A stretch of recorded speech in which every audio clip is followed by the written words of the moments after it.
My twin sister and I were not very close, but my brother, who was always or only 11 months older, was really the only friend in my life. He understood me, and we were very, very close. At some point, we made friends outside the family, and one of our friends were creating a restaurant. And on the night before the opening, we were both there, helping them, putting the final touches on everything. We had a few drinks. I must say, my brother more than I. And he was already 18 and was allowed to drive home. When he wanted to leave, I was fighting with him. I was saying, please don't drive, you had too much to drink. But as you can imagine, I was 17, he was 18. A teenager would not be listening to his sister at that circumstance. And so the last words we shared was in a fighting mode.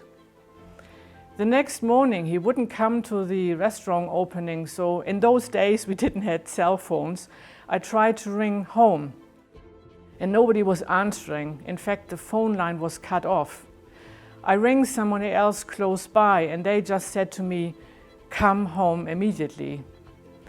I drove home, and again I remember it was one of the most beautiful days. It was the 14th of January, blue skies, and we had snow. It looked marvelous everywhere.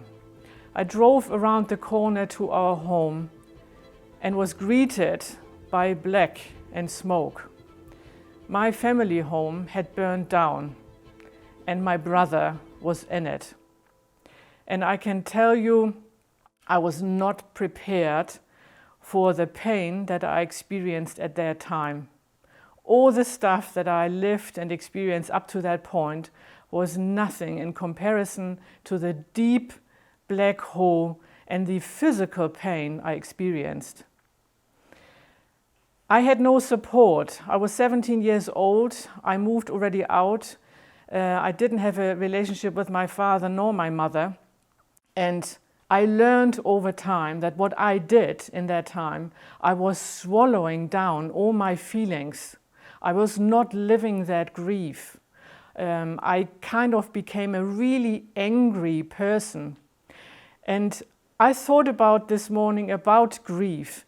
And I think what grief really is, it's on the one hand side, we lose somebody we love dearly. So grief kind of is the opposite coin of loving someone.